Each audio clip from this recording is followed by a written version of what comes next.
Hello, everyone. Good morning. It is Dr. Miles. Hope you guys are having a good morning so far. Going to talk about a couple different things today. They're all health based but random, meaning like they don't necessarily connect. But first thing I'm going to talk about is that one of my family members has decided to make a garden, and it is such a extremely fabulous experience for me because as much as I talk about health, I did not grow up with a garden. I'm a city girl, so it just didn't happen. But so for me to pull something from the garden and eat that off the bush or off the tree is just like a very profound experience for me. And I just love seeing the growth of the garden when I get to visit it. And so one of the things that has been a really cool experience for me is one of the things that's growing in the garden is basil. Sorry about that. And so that basil was dried and put into a jar so you could just season just like you would anything else with basil. But the smell, the aroma that comes from that basil that came from the garden is much more potent than the basil that you get out the store. And so, I already knew in the back of my head that if you get something from a garden, that is going to be more nutritious the closer you are to it in terms of the time you pick it from the time you eat it, the fresher it will be. And typically, like if it's more ripe or it has a bigger, a more potent smell, then you can probably bet that the nutrition of that food is going to be higher as well. And so for me, smelling the basil that was dried directly from a garden, seeing how much more potent it was versus the basil I get out the store, it was just a huge difference in terms of, wow, the amount of benefit that I'm probably getting from this basil versus the basil in the store, I can only imagine. And so for anyone who is considering growing a garden, do it. Just stop procrastinating. Just do it because it's going to be super important for your health. Yes, I love basil too. I love Italian. And so I definitely love basil, and the amount of smell that comes from just the basil leaf alone in the garden is just like, just exceptional. So yeah, if you are in fact thinking about growing a garden, go ahead and do it. It's definitely to your benefit. And it's just something else to do outside. It's something that you have to maintain, yes, but at the same time, if you're not somebody who gets outside anyway, it's going to prompt you to get outside and be amongst nature. And the amount of insects that you draw with a garden, you've probably never even seen before. And so it's just a nice overall experience to do something like that. And so if it's not something that you have ever been exposed to, I would definitely say consider it or be around somebody who's doing it just so you can see the benefit. As I mentioned in the beginning, I grew up in the city. I didn't grow up around a garden. I didn't grow up around things just randomly growing around my house. And so for me to be able to eat food directly from a plant, that's always a really cool experience for me. So anyway, that was the first thing that I wanted to discuss about the basil being so much more potent than the basil that I get in the store. So the other thing I wanted to mention was that, hi there. So the other thing that I wanted to mention was that I saw something on social media posted recently from someone who has Crohn's disease. And she was basically saying that no diet can cure Crohn's. And she was fighting against the guilt that she felt social media had placed on her to diet a certain way so that she could feel better from the symptoms of Crohn's disease. And through that, I wanted to say something because I felt like when you put a blanket statement out there that diet does not cure this, For some people, that's going to completely take away from the idea that diet can actually help to reduce symptoms of a disease. It may not cure it, but it's definitely going to help reduce symptoms. And it can also be a huge part of a collective set of strategies that I do with any client to help them to restore balance to their body and feel better. So cure, yes, is a strong word, and I don't use it really. What I definitely emphasize is the idea of homeostasis, and that is bringing the body back into balance. Because it's like riding a bike, or a two-wheel bike versus a tricycle. A two-wheel bike, you really have to balance, and it's a little harder when you're a kid. Now that you're grown, you basically just do it and it's nothing. But reality is you have to stay in a consistent balance for that bike to keep moving. So, and to not fall over, right? So it's kind of the same thing with your body. You have to do the things on a consistent basis to keep it in balance. And if you do things that throw it off balance, it's going to go off balance. But the same things that keep it in balance are some of the same things that you can do to bring it back into balance to a place that your body is functioning well. And so the other part of that I wanted to also talk about is the guilt that she felt based off of social media's influence on diet. And a lot of people can do this to people who are struggling with weight or struggling with an illness and say, here's the diet that can make everything better. Here's the thing that can make everything better. And a lot of times it can, but when you're trying to change, sometimes that's easy for some people and they can just do it cold turkey. And then for other people, they don't do it cold turkey and it takes a long time. And through that, there can be a lot of guilt that is felt, or a lot of guilt that can be placed upon people. And so what I notice sometimes in those situations, whether guilt is, and it's not even just for health related things, but in any situation where someone has been feeling guilt, or someone has placed guilt upon that person, one of the things that can happen is that they fire back and react and fire back in such a way that is over the top. It's a fight for their innocence. It's a fight for their humanity. It's a fight to say, hey, I'm imperfect, and that's okay. And it is. And being imperfect is okay as long as you continue to just strive as much as you can here and there for being a better you. But at the same time, if you fire back in such a way that is irrational, and that's kind of how I felt about this particular individual who fought back in such a way that it was just this huge blanket statement: diet does not cure Crohn's, without the understanding that diet can actually help reduce the symptoms. And as somebody who was diagnosed with IBS at 21, yeah, it sucks to not hear the word cure from a gastroenterologist. But what has happened since then is an improved quality of life. To the point that cure is not the word that I'm often thinking about anymore. I'm thinking about balance. I'm thinking about what do I have to do to be the best that I can be. I was just having this conversation with one of my clients this morning. Where I am with IBS is different than where I would be if I had not done all of the things that I've done over the last 14 years or so. From a natural standpoint, it could look very different if I had not gone a more natural route. And so what I'm trying to say is that even if all the advice is given to you and you do like 70% of it, maybe you don't do 100%, or you're at 60% or 50%, and then you start incrementally coming up, the amount of benefit that you can gain from being at 50, 60, 70%, 80% of doing those things, that is worth it. So your quality of life can be 10 times better versus if you do nothing and you go with a blanket statement that diet doesn't cure anything. You're leaving out the benefit that can come from being imperfect. You're leaving out the benefit that can come from trying.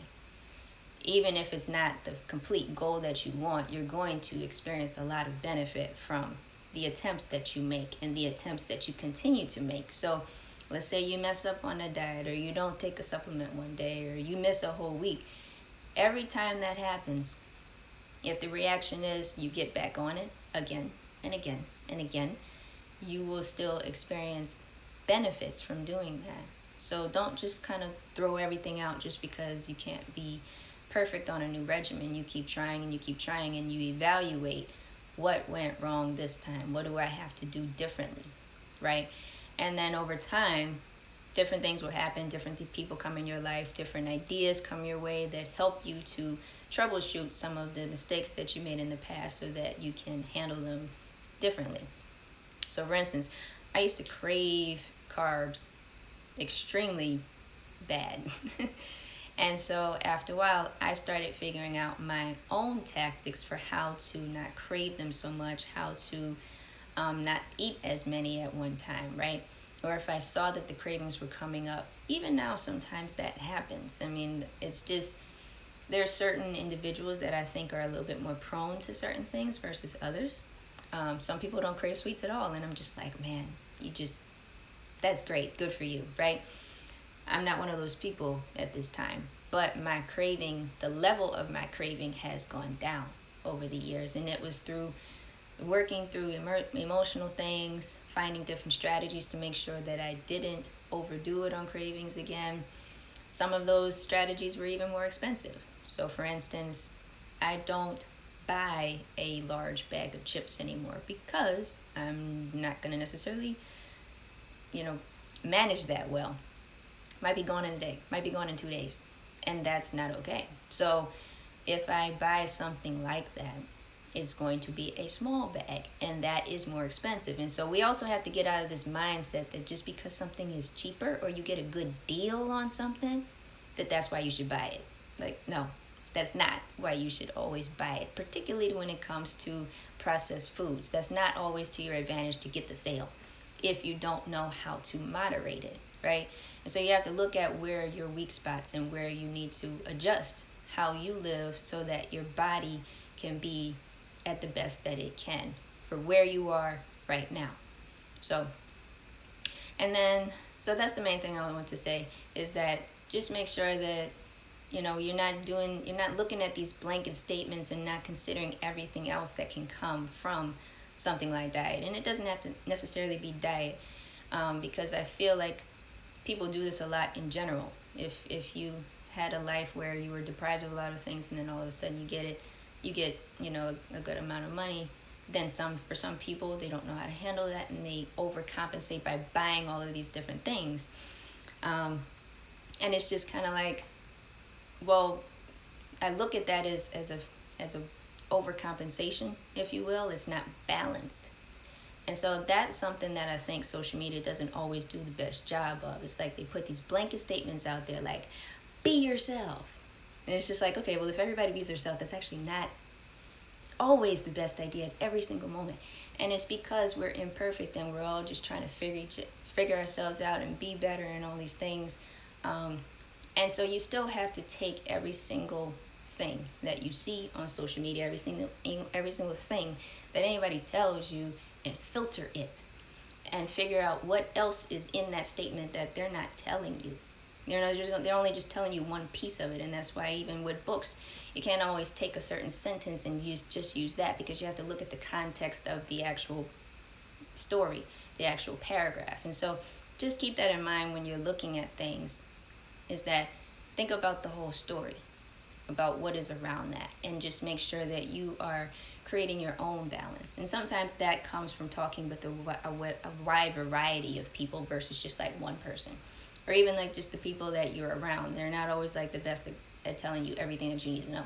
So you have to go sometimes outside of that. So anyway, that's that. And the last thing that I wanted to talk about was an article that I recently wrote on my website called drdevinmiles.com/blog. And so I also posted this on Instagram as well, just like a screenshot of the article. But in my space, we are now aware that the FDA is cracking down on anyone who says that there is a natural substance that can treat COVID. I am a licensed naturopathic doctor, And the American Association of Naturopathic Physicians, also known as the AANP, has told us about this is what's going on, and be sure that you are not advertising that any natural substance treats COVID. Now, the other thing is that this is what the FDA is focused on right now. What can happen later is that they may start going after anyone who says that any natural substance helps with any particular disease. So what that means for you is that it might be harder to look for natural remedies for lupus, for instance, natural remedies for diabetes. However, what you can do is look for a natural remedy for a certain function. So lupus, for instance, is a disease, a name of a disease. Diabetes is a name of a disease. But if I say blood sugar, that is a function of your body, not a disease. Everybody has blood sugar, and it can go up and down and be dysregulated. Everybody has blood pressure that can go up and down, and it might be dysregulated. Hypertension might be considered more of a name versus blood pressure is a function. Inflammation, the different cells that are associated with inflammation, like interleukin 1 or IL-1, interleukin 6 or IL-6. The point is that if you get diagnosed with something, then it will be to your advantage to understand the ins and outs of that condition. So for diabetes, for instance, you can understand blood sugar may be elevated, high blood glucose, high HbA1c. You have high insulin, right? You have insulin signaling that is off, right? Something might be wrong with your insulin sensitivity. These are all functions going on with the body that are associated with the disease name, diabetes. So when you're starting to look for natural substances, you might start looking for natural substances that help reduce blood sugar, that help increase insulin sensitivity, that improve insulin signaling. Diabetes has been associated with inflammation, right? Inflammation, even though I look at that as a function, I can tell you now that even though I'm saying that this may be an issue in the future, it's already an issue now, because I have noticed a difference between 10 years ago to now, how there's a lot of supplements that are no longer saying the descriptions that they used to say, including inflammation. So you might have to look at, okay, what other different molecules are associated with inflammation? So that's where I was saying the IL-6, IL-1, tumor necrosis factor alpha. And when I say that, I don't necessarily mean tumor, I just mean inflammation. High ferritin maybe also as well. Even though that's associated with iron a lot of times, there's other times where we as naturopathic doctors will look at ferritin as a source of inflammation.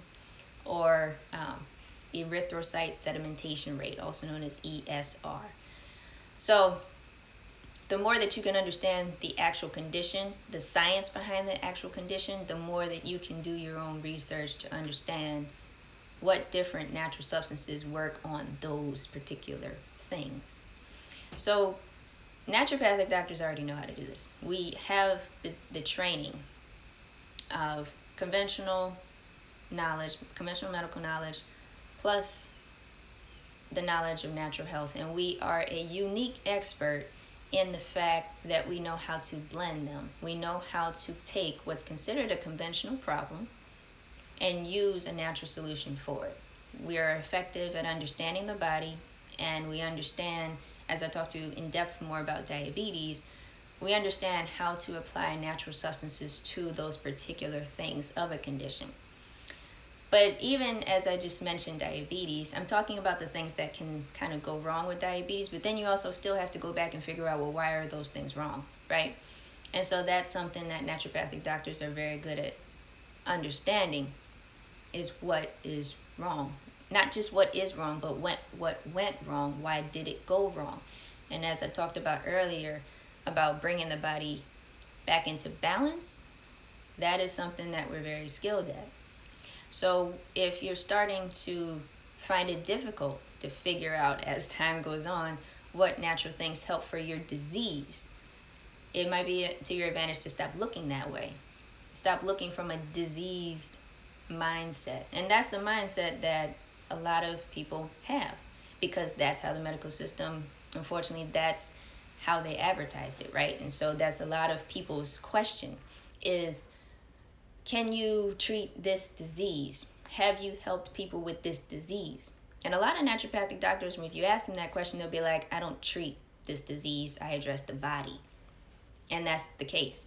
That is essentially how we're working. So even if you come to us saying, I have diabetes, well, the way that we may address that is not going to necessarily be the way you think it would be addressed. Because we're not just looking at the fact that you have diabetes, we're looking at your whole body and what else needs to be addressed so that the blood sugar can come back into balance. I particularly focus on prevention gastrointestinal disorders and kidney disease. And so if you come to me with diabetes, I'm not just going to help you with your blood sugar, but I'm also going to help protect your kidneys. Because I feel like a lot of people, they focus on the disease state and they don't always focus on the possible sequelae of their disease state. And particularly for diabetes and hypertension, kidney disease is a possible sequelae. You don't want both. If you're going to deal with something, just deal with one. You want to be able to normalize that so that you don't end up struggling with something like kidney disease.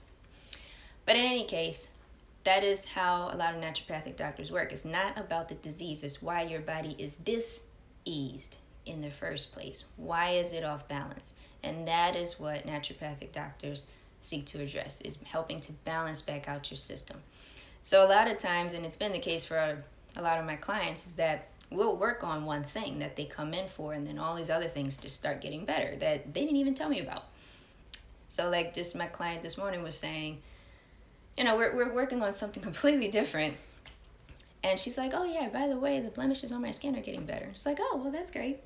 So it's just more understanding that your body is very, very much connected. And so even though it sounds unfortunate that the FDA is trying to suppress the education that goes out, that is publicized for natural medicine and all of the benefits that each thing can actually do, it helps, I think, to let you know about this, because it will help you to get out of a disease-focused mindset and into a body-focused mindset. What is going on with my body that it would do something like diabetes, right? What is going on with my body that it would do something like lupus? And we could say things like, well, this is what my family had, right? And some people, they just kind of wait for that to happen to them. And it doesn't have to be that way. There's genetics, but then there's also epigenetics. And epigenetics has to do with the environment and the different things that how your lifestyle influences your body. So yeah, there may be a per se weak link, but you don't necessarily have to experience that weak link like your family, or you don't necessarily have to experience that weak link the same way that your family did. So let's say, for instance, let's say everybody, sorry for that bad connection. Let's say everybody in your family has arthritis, right? Rheumatoid arthritis, for instance, and their bones are deforming and everything like that, and you're starting to feel a little bit of pain. Does that mean that you're going to be completely deformed like they are if you go a more natural route and you work with a naturopathic doctor like myself? Probably not.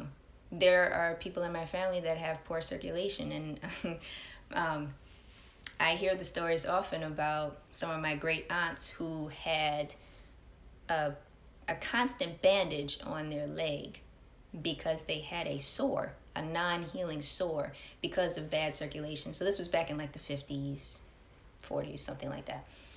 Well, the people in my family now, mainly the one that I'm working with, she doesn't have that. She still has a tendency towards poor circulation, but because of the things that I'm doing with her, she does not have a sore on her leg. She's nowhere near having a sore on her leg. She's one of the better functioning people in our family that have poor circulation. So all that to say, if you are having a struggle that's going on in your family, that doesn't mean that you have to have it yourself. And what you learn is something that you can pass on to your kids. So particularly for something like autoimmune disease, especially if it's a woman, I'm always telling the woman, look, The reality is, if you have this, it may be something that you can pass on to your kids. And so what you learn with me, I want you to pass along to your kids, because if they run into this situation, they will know what to do about it already. Or they'll just prevent it in the first place, because their lifestyle will not be one that would promote the expression of their genes. And so, as I mentioned before, there's genes, there's genetics, and then there's epigenetics. Epigenetics is the influence on the genes in terms of how they're expressed or not expressed. So just keep that in mind. Again, my name is Dr. Devin Miles. I focus on prevention, gastrointestinal disorders, and kidney disease, and I offer telehealth consultations, so feel free to reach out to me at drdevinmiles.com. Devin is spelled with an I, and I look forward to talking with you guys later. Hope that was helpful, gave you a lot to marinate on, and enjoy your weekend. Bye.